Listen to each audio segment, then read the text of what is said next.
Welcome to the Momentum Lifestyle Project podcast. I'm your host, Dylan Ruse, and here at Momentum, we aim to challenge and champion committed men who are ready to take charge of their lives by mastering their mind, optimizing physical potential, and unlocking their power to find their mission. Whilst our work is predominantly with men, we hope that this podcast will provide value to all who choose to listen. So without further ado, let's jump in. And a huge shout out to our first sponsor here, Be Spunky, the Australian men's health brand designed to support you to be the best you can be. Now, Blake Genoa and myself have been using this for quite some time now and absolutely love it.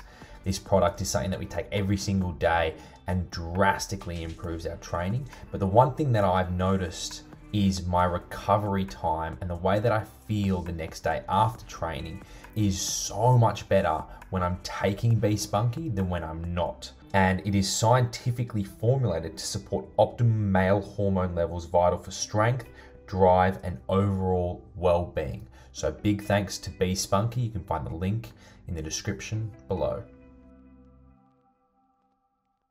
Brandon Groves, welcome, mate. It's a pleasure to finally meet you or have a Zoom call. It's been great checking out your Instagram. I love that you reached out to me, mate, and you've just told me just before that this is actually your second ever podcast, mate. So well done for stepping out of your comfort zone, and hopefully I can create a really awesome conversation with you today. I'm pumped. Thanks, Dill. Thanks for having me. Mate, welcome. How's your week been, mate? You're in Melbourne based, correct? How's your week going? Yeah, it's actually going all right, mate. I've been a little bit up and down, obviously, as I've just resigned the last 2 weeks. So I've been adjusting to full-time business life, which is good and bad, but mostly good. Yeah. How are you finding that transition, mate? I know personally, me, Blake and Genoa, all three of us stepped full-time into our businesses and Momentum. And it's fucking scary. It's hard work, hey?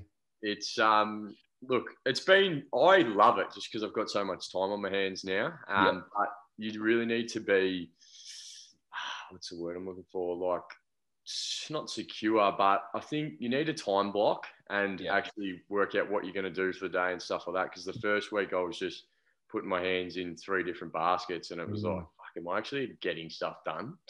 Yeah, mate, I struggle. I still struggle with that sort of stuff today. And I've been, 9 months now, full-time working for myself and building businesses for the past couple of years. It's like, you also just have to be your own boss. No one's there over your shoulder telling you to do things. You've got to set your own deadlines and live up to those deadlines. It can be, we glamorize the hashtag entrepreneur life, but it ain't easy. It's difficult.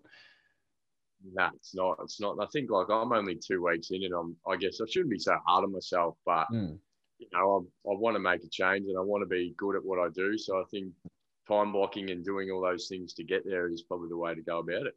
Yeah, 100%, mate. Definitely. I listened to a podcast with Katie Williams and can't remember who she had on, but they talked about color coding your diary or your schedule, and I did that for a while, and I was just smashing through my schedule like I'd never had before. So I really love that. It's a solid podcast with Katie Williams. But mate, let's get stuck into you. I want to hear more about you.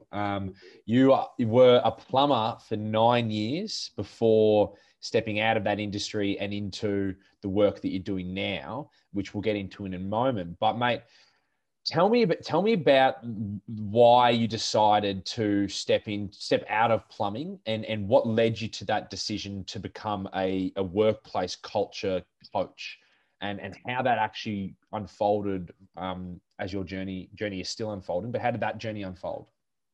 So it was a couple of years ago. I was working for a company, very, very debatable company. And I would go to work so stressed. I was literally just every day I was thinking, fuck, why am I here? Why am I doing this? I'd work till 5:30, 6 o'clock every night, no incentive. Basically, that was for about a year and a half, and I never addressed any of the issues with either my boss or with my family and stuff like that. Got to a point one day where I was fully getting yelled at, and I was like, this is it. Like, this just isn't for me. So I resigned. I thought, yep, sweet, no worries. I've done my dash. This is it. And then I got a new job, and I thought that was the go. And then 2 weeks later, that's when everything started to unfold. I was driving to work, listening to Bring Me the Horizon, for those listeners out there who love that. I was listening to that every single day, and I was crying from 6:30 through till 7 in the car. I thought that was normal. I was like, oh, I don't know, I must just be going through a phase, but it got worse and worse. And I actually came home one night and told my housemate, and broke down to him. And he said, mate, you probably really need to go and see someone. So, which was really eye opening for me. How was that conversation with your roommate? How did that unfold? And mate, like obviously hats off to your roommate for handling it well, obviously, or yeah, he handled it very well. I think, I don't know, every time I see him, I used to get very emotional, and it's really weird because I don't get that with anyone else. So I think he was just on the ball. He still is to this day, and he's still one of my good mates, and I can tell him anything. So I think that helped a lot, because if you do go and talk to someone and they're not, sometimes they can misinterpret how you're feeling and stuff like that. And like, got to be so open to listening. And I think that's where it all comes back with my clients and stuff as well. Like if you question, there's a bit of a phrase, I think it's, I can't remember. It was like questions are the answer. Like just keep asking questions. I think that's something I do. And that's what he did with me. And we sort of got to the bottom of it, which was good. So. And what was the bottom of it for you at that moment, which would probably be, was that your lowest moment or your low point? It was definitely a low point. I think I said this to Danny in the podcast as well. Like the ball hasn't really dropped for me. Like it hasn't been my life is still continuously up and down, which is, I think most people are like that. But as I said, like him asking the questions to me, like, what are you feeling? Like, how are you feeling? Is one of them. Like, just stuff like that. And we started to narrow it down, because I would always blame everything on everyone else. So like my girlfriend, my friends, my family, stuff like that. But at the end of the day, I just wasn't happy with what was going on in my life. I had a really unhappy balance. So, And what was those core things that you kind of realized in that moment that, fuck, actually, was it a moment of, oh shit, it's actually on me and it's not on other people? Yeah, 100%. I think it took me a long time. Like I didn't really have like a realization. Like I think when you go through life, like when you go through those phases, you need to ask questions to yourself, but to people around you as well. So I think me reaching out for help was like, okay, well, maybe if I go and see this person, that's going to help me, start to realize what actually is it that's making me unhappy. Yeah. And so was it that unfulfilling work? Was it the poor work-life balance that you had at the time? What actually was driving that, mate, you said that you thought it was normal driving the car every morning and crying. Like, obviously now you know that that's far from normal. What was causing that? How did that eventuate? Well, it all comes back to the stuff that's in my programs, but routine was massive. I was growing up and that I never was a routine person. And I thought, no, what the fuck's that? Like, I don't need a routine. And that was something massive that really threw me out. Like I was rushing to work every morning, and I would go into a job that honestly, I can say right now, I hated. Like I hated getting up for work and having to justify when you have sick days and stuff like that, just because you don't want to go. So I think work was probably the major factor. And I think just not working on myself, like not exercising, not doing mindfulness stuff, journaling, like it all came with time. But as I said, I think work was probably the sole factor of why I was feeling like that. Yeah, definitely. And there's a good study that they did. I want to say out of Harvard. I'll just say it was out of Harvard. I can't remember. And they interviewed or surveyed. They surveyed a lot of Americans. I can't remember the exact number. I should have this stuff better memorized. But essentially, what they found was that only 14% of Americans loved the work that they were doing. And there was two categories that the other 86% fell into. It was 59% hated their work.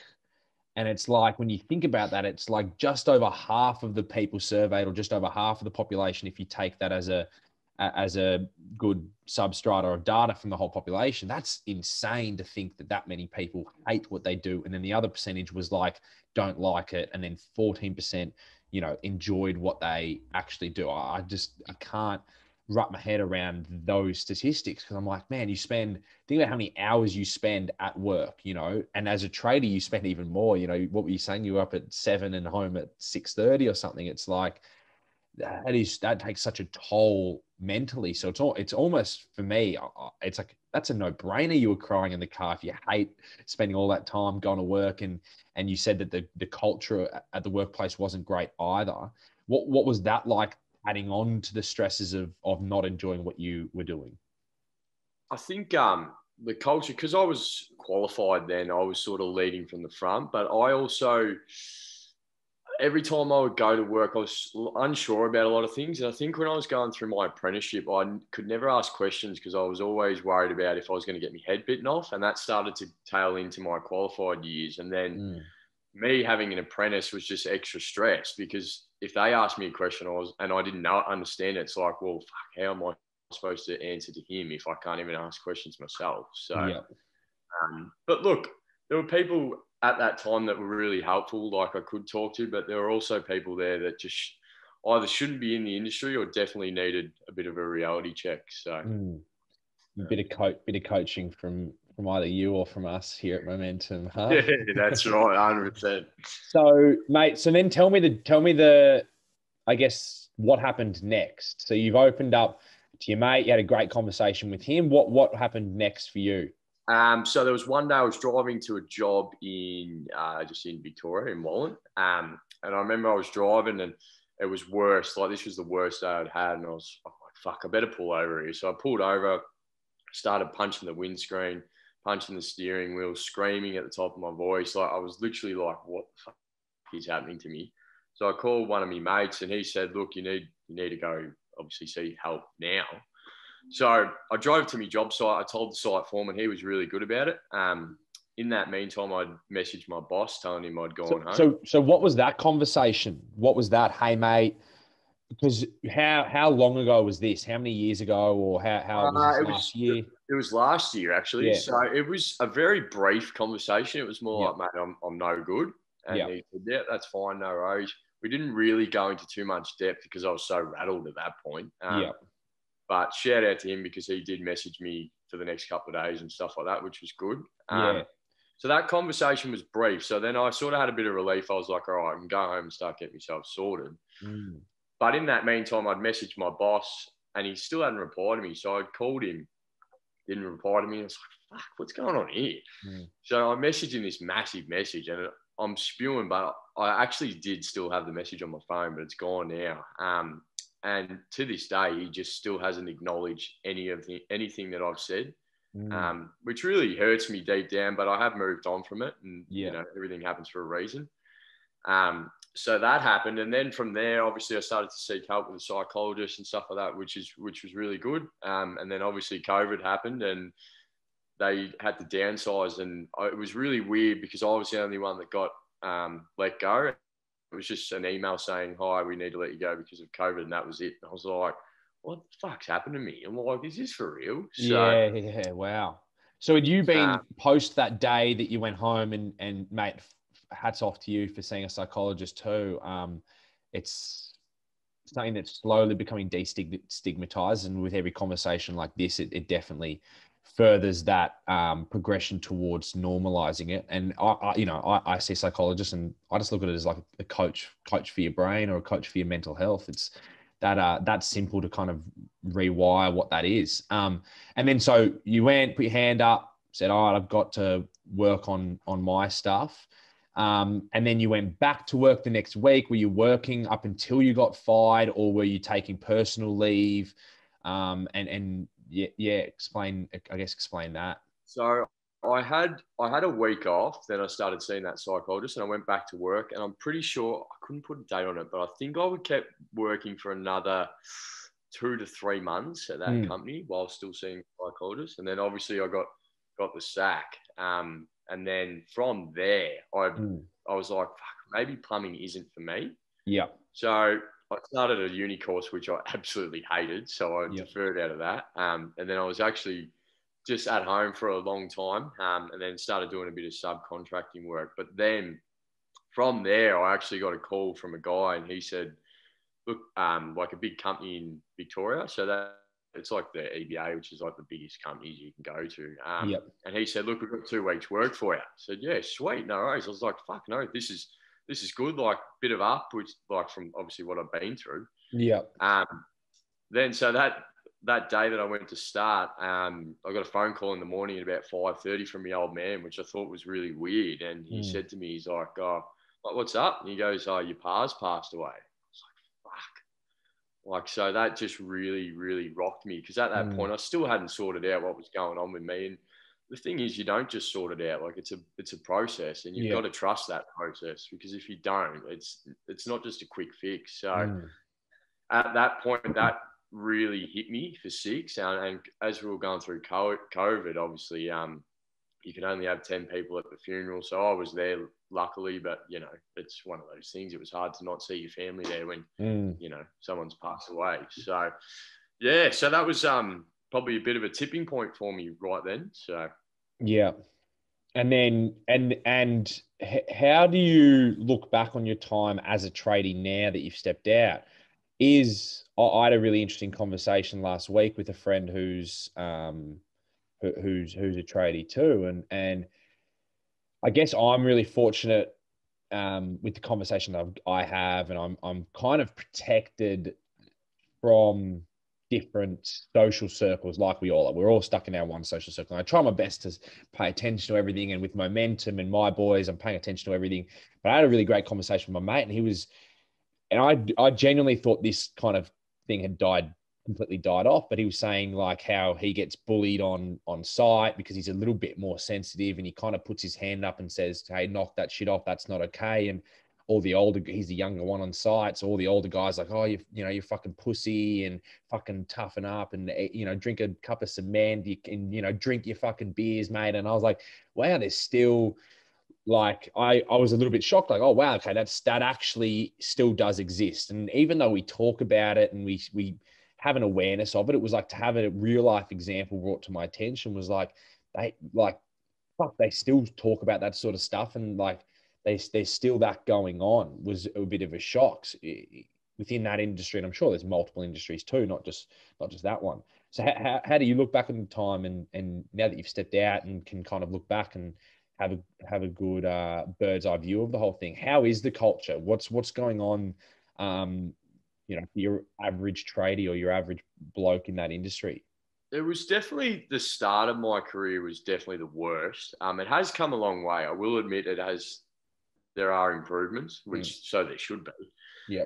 But only recently, the company that I was at, that I just resigned from, was by far the best company I was at. And they were a bit of an older crowd, and they were unreal. Like, don't get me wrong, like, you have your jokes and stuff like that, but I've spoken to a couple of mates and that, and they're on the big sites in the city, and they still say to me, like, there's still shit that goes on. Like, it's whether the thing is, like, everyone walks around with a hard hat on. And if you've got 40 stickers on your hard hat, it's like you're bigger than everyone else if someone doesn't have any. And that's what I felt like when I did go to those sites. Like, no one wants to know you.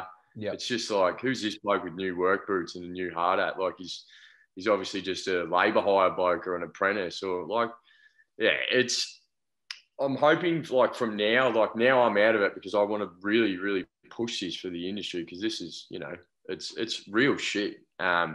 So I think looking back at my time, I'm grateful for it, but at the same time, yeah, there's still a lot that needs to be changed. Yeah. What would be the top 2 things that need to change, do you think? Or top thing? I think just better workplace culture, and be more empathetic and putting yourself in other people's shoes.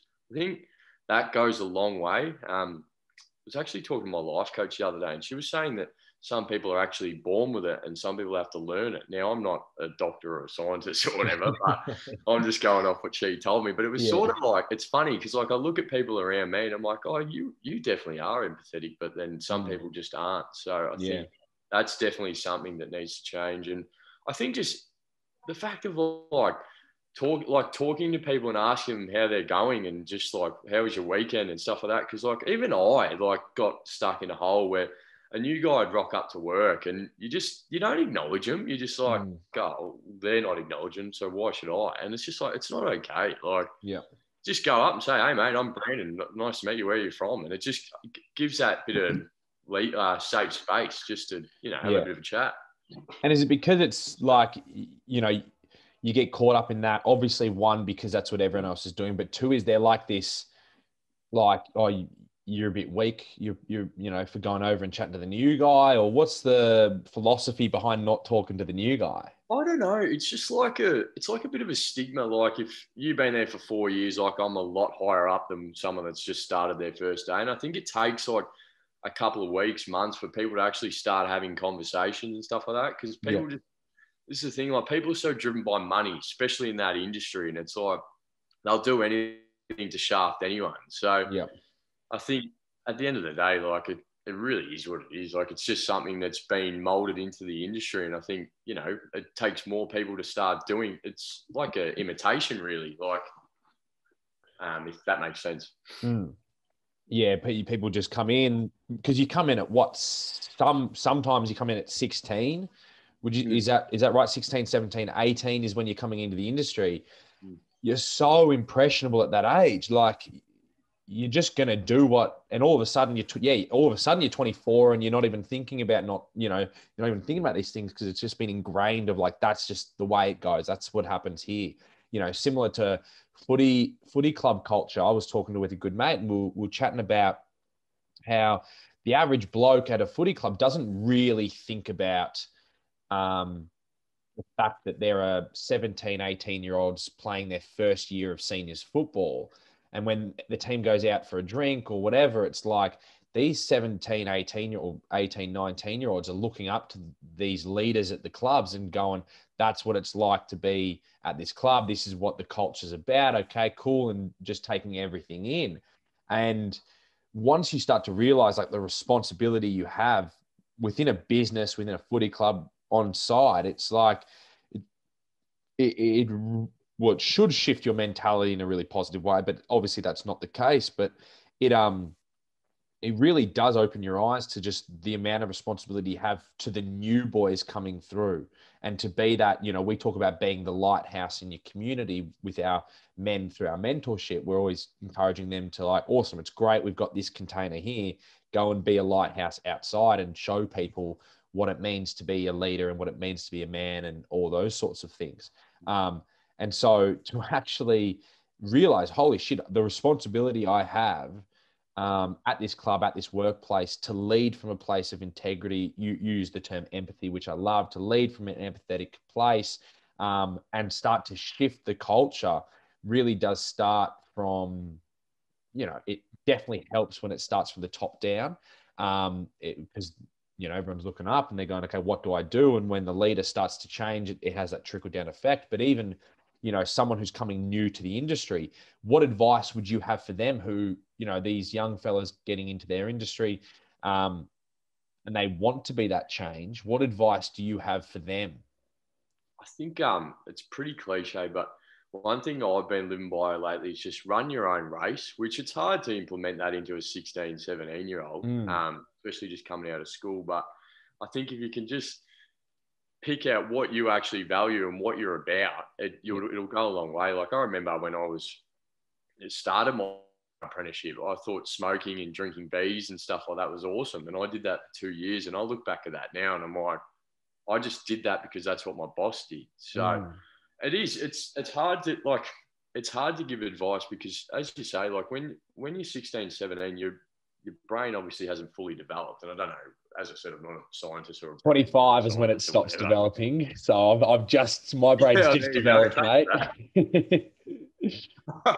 It's funny that I'm actually 25, so this all makes sense.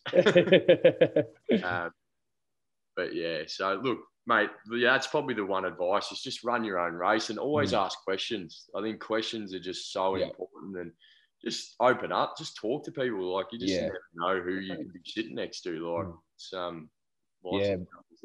One thing that I've picked up pretty quickly, looking back over my upbringing and then also working with my clients in my Prince to King mentorship is self-confidence, like actual true self-confidence, not arrogance and bravado and fucking pretending like you are or whatever, is so important. Because I think back to when people were trying to peer pressure me. I was one of the last guys in my group to start drinking, 16 and a half, 17. All my mates have been drinking since 14, or a lot of them had been.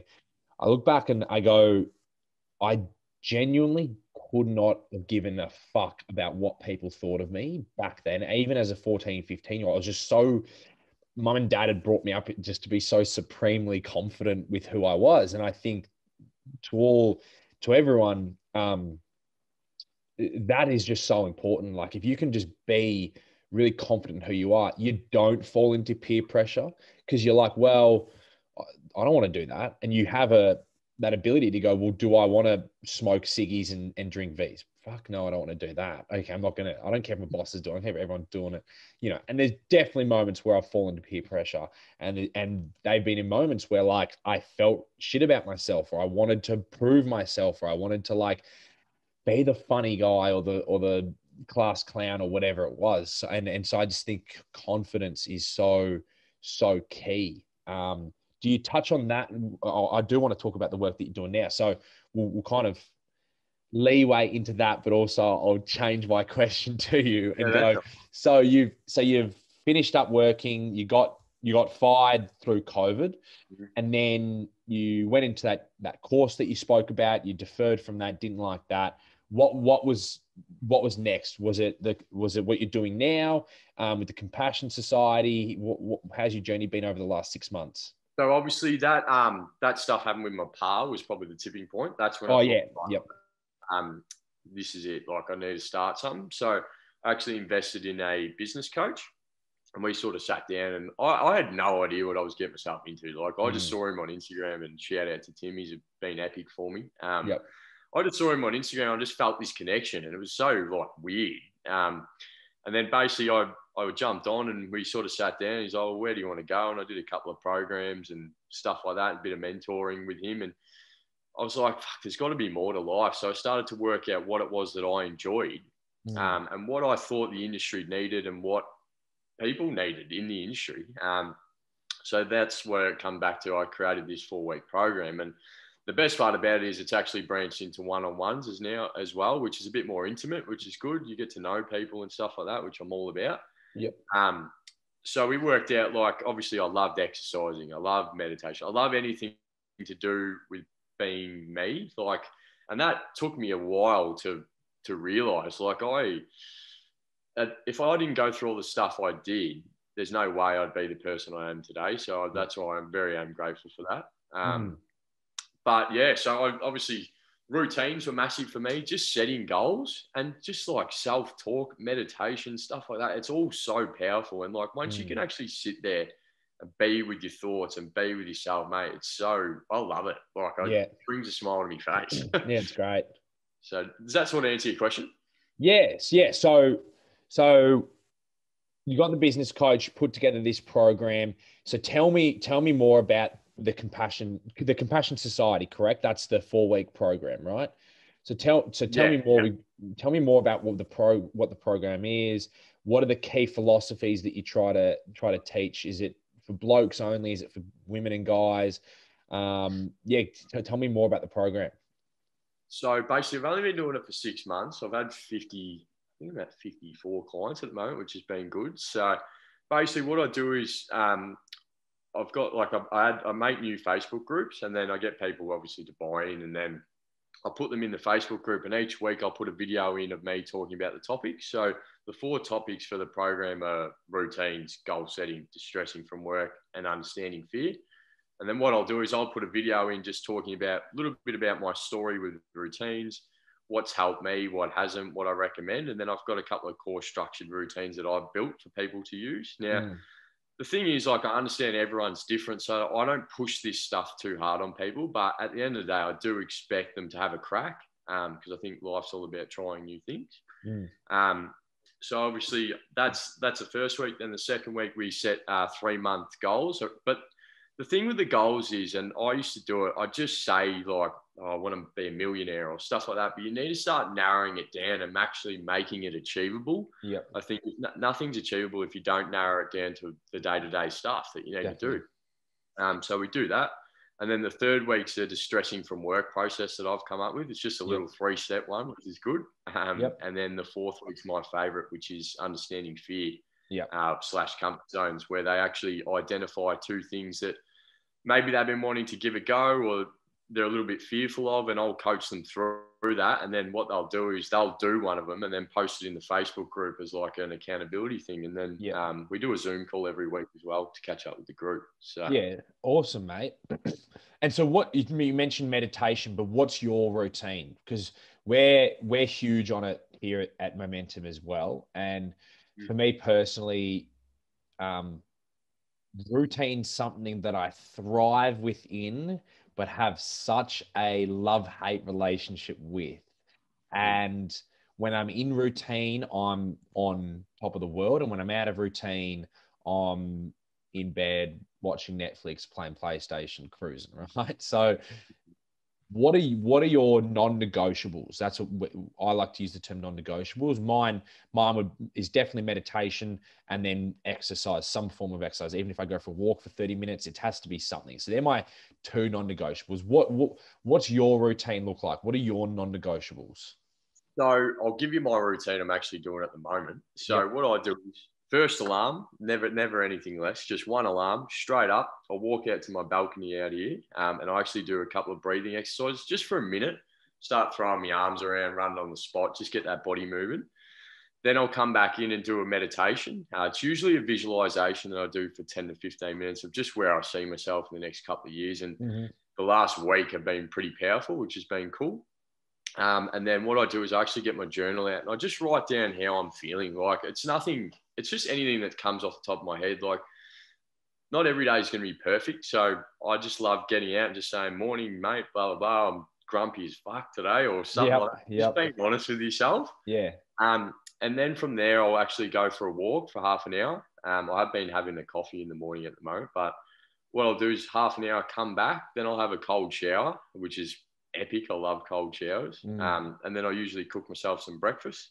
And that's it at the moment. But I think for me, it's always changing. Like even now, this is the routine that I set for this week. But like next week, I'm already thinking, oh, well, how can I change it? Do I start going to gym in the morning? Do I take up maybe going for a swim down the beach or stuff like that? I think you've got to have non-negotiables, but at the same time, you've also got to have a little bit of leeway with it, I think, because sometimes if you don't stick to it, it can really rock you for the day, as you said. Like yesterday, I didn't do my routine because the Euros have been on and I was completely off.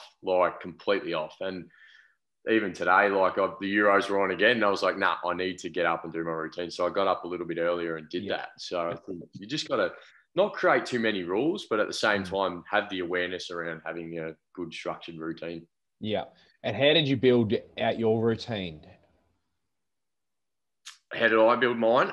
Yeah. Through life experience and just trying new things, literally. Like I think meditation for me is something I've been doing since 2018, but I've been up and down. I've only consistently started doing it probably the last year.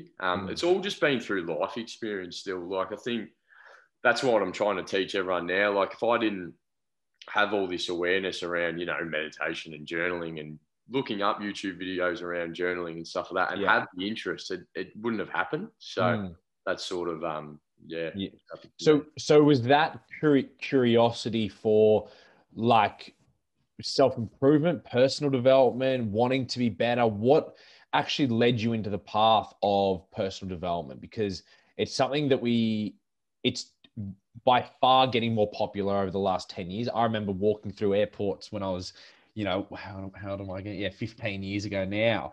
And you'd walk past the bookstore in the airport and you'd see the self-help section, I think it was called. And I remember walking past going, who the fuck reads books on self-help? Like looking at people skimming through that sort of stuff. And I genuinely was like, oh my God, they must suck. They must be losers. Fast forward to now, I'm like, and I got to about 2021, I think is when it clicked for me. And I was like, man, no, this stuff is so powerful. I can learn someone else's entire life skill set in a book and then utilize that to gain that knowledge and move forward and become a better version of myself.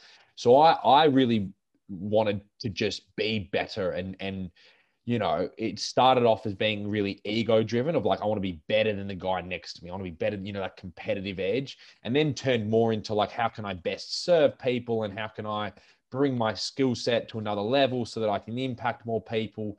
What drove you to step out of, you know, again, like not to stereotype, but from a tradie to where you are now?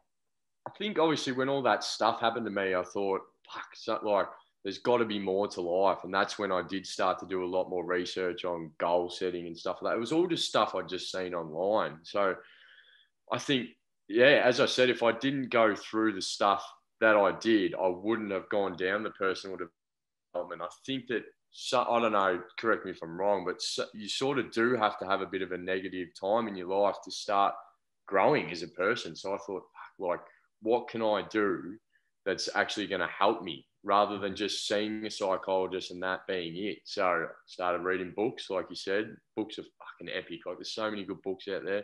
Meditation as well. And that didn't come easy. Like, it's really hard to sit there with your own thoughts. But it's what I say to my clients, like, start small and get bigger. It's like, you know, kicking a footy or something like that. Like, you're going to be shit at the start, but if you persist with it and have consistency, like, you're going to get good at it. So I think all that negative stuff that happened to me, that pushed my personal development in a massive way.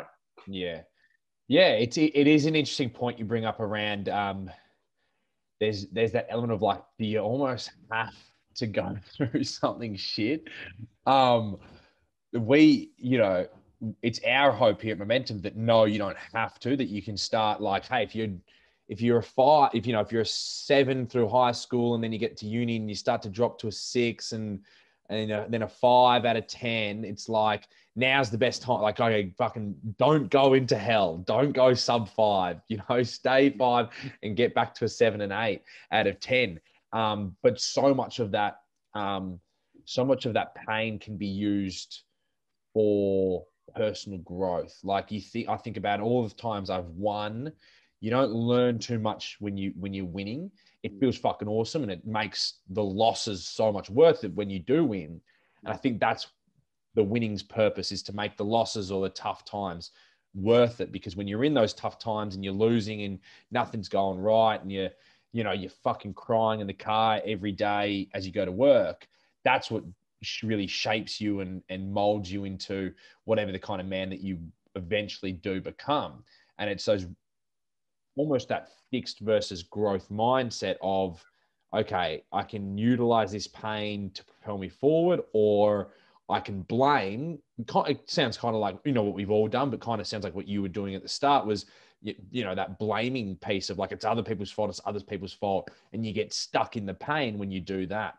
And trying to get onto that path of, this pain's going to be great for me and it's going to really propel me forward.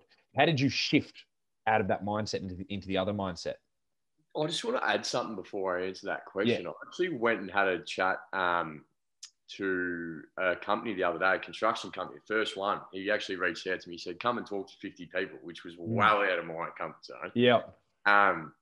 But what I said to them is don't wait for something like massive, like what happened to me, to start doing personal development. I think, as you said, like, if you can start to have awareness around what you're doing and not being at a 5, and maybe when you get to a 6 or a 7, be like, oh, I'm maybe feeling a little bit not where I want to go. And then you start investing in yourself and doing these books and stuff like that. So I just wanted to add that then. Definitely. So I've completely forgotten your question now, because I just wanted to add that. I guess, like, you mentioned that you had that great conversation with your mate, and that was that the catalyst for taking responsibility for your life and for taking responsibility of you said you used to blame the girlfriend and the boss and this and that, you're blaming everyone else. What shifted out of that mindset? How did you get out of that mindset? Probably definitely that chat where he just said to me, you need to go and talk to someone. Like, you need to reach out for help. So I think that was probably a point where I was like, I can't keep doing this to myself without opening up, because you can't just Yep. sit there and think you're going to be okay. You've got to reach out to whoever it is, psychologists, friends, you, buddy, Danny Kennedy, whatever. So Yeah, it's yeah, just yeah. like, it's that sort of stuff. You know what I mean? Yeah. It's it is interesting seeing one of the reasons that I stepped into this work was a moment I had back in 2018.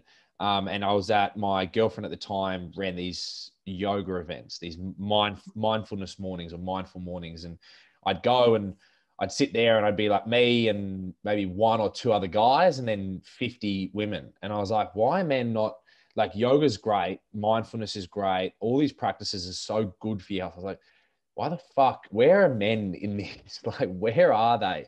Why are they not stepping up? And that was the catalyst for my first business in the space that me and my dad ran together. But it seems like there's this massive hurdle that men need to overcome of their egos of needing to have everything sorted. And I think it's definitely been conditioned into our young boys. And so by the time they do become men, they feel like they need to have all the answers. And so going and stepping, it's like, hey, go to the gym and eat your meat and veggies. And anything outside of that, it's like, that's fucking weird. Or like there's something wrong with you or you're less than a man. 100%. 100% it is. I think, and it's like, even with meditation, like people shrug their noses up at that. And like, that's been easily top three things that's helped me. Like, and there's so much stigma around it. And like, that's why in my programs, I've actually, I didn't self-proclaim it. I've just changed the name to just mindfulness practice. Cause I think that meditation word, like people are like, oh, fuck, I don't want to do meditation. Like that's shit, but it's not. Yeah. We just kicked off our momentum mentorship. And the first week we do in that is meditation. Genoa, the third one third of momentum, he's a meditation teacher. And that's the first thing we started because we're like, this is the foundation. Like sit alone with your thoughts, meditate for 10 minutes, or as you said, you have a mindfulness practice or you've changed that. It's like, that's the foundation. If you can't sit alone with your thoughts, how can you possibly understand how you are? And it's something that I talk about with my journey when I was suffering, or when I first started to suffer depression and anxiety. And it's kind of helped my understanding of why men or why people say, yeah, I'm fine, mate. How are you? It's like they genuinely think they're fine. And I genuinely, if you'd asked me back then how I was doing, I'm like, yeah, man, I'm fucking great. I'm living with my best mate. I'm in Coogee. I'm going out 2 to 3 times a week, drinking. I'm having a fucking great time. I'm awesome. But I was not checking in with myself. I was not taking any sort of time to see how I was actually doing. And I think that's a big part of society, people, but men in particular, is we think we're fine, but it's like, go and sit alone in a park with no distractions and listen to your breath for 10 minutes. It's going to be fucking uncomfortable because there's going to be a lot of stuff that come up even in that 10 minutes. And so I think the starting point for anything is like, how can people know how they're doing if they're not taking any sort of time to check in with themselves to figure out how they're doing? And so that's the first step. Meditation, mindfulness is sit alone and actually be like, how am I going? Oh, fuck, I'm close to a mental breakdown. Actually, had no idea. Is that similar to you, like that foundation practice for you? Definitely. I think even like I still haven't mastered it. Like I'm 25. I'm still growing, and I've still had days where, as you said, yeah, no, I'm sweet, and because I live on my own, mate, fucking, it hits me like a ton of bricks. Like it's like, all right, where do I go with this? And that's where journaling for me has been massive because sometimes I don't want to call people and just be like, oh, fucking, I'm not feeling too great, stuff like that. But I think journaling has just helped me a lot because you're just honest with yourself and you just get everything out. I never read it back. I just write it out. And then after I just shut the book and I actually put the book to my heart and it actually gives me a really powerful feeling and it just releases that energy. So that, I think, yeah, meditation and journaling for me, yeah, has been massive. Yeah, but I love that. I absolutely love that. Journaling is that one practice that I need to implement into my routine. It's like I've got my meditation, I've got my time in the sun, I've got my exercise. It's like, all right, fucking get the journaling in, Ruzi. Like, get it in. So powerful, because when I do it, it's great. You have all these insights, you get things written down. There's a study they did with our sexual assault survivors, and they found that through journaling, they were able to move through the pain and heal a lot faster with journaling as a part of that routine. I think it was like 5 minutes a day. And the healing benefits they gained just from journaling was huge. So it's definitely like that next piece to my morning routine that I want to get in. I think as well, if you like, because I do it in the mornings and at night, but what I've been doing is just constantly training myself when I do start to feel uncomfortable or feel like I have anxiety, or I'm feeling a little bit scared. I just get it out and I just start writing in it, just keep going and going and going. And if you can start to program your mind to do that, you'll just catch yourself off guard, and then you can sort of, you don't let everything build up to when it's nighttime, you got to sleep, you sit there and you go, oh, fuck me, I'm anxious. Like, Yeah. So 100%. All right, mate. Well, I want to finish on, you mentioned books changing your life. What was the one book that changed it all for you, or the most powerful book that you've read? That's an easy one. 5 a.m. Club by Robin Sharma. 5 a.m. Club, Robin Sharma. I have not read it. I'll have to get it. Yes, you need to get it. It's a quality read. Awesome, mate. Mate, thank you so much for your time. Loved chatting with you today. Loved hearing your story, mate. And looking forward to the next podcast. I no doubt we will do again in the not too distant future. Thanks, mate. Cheers.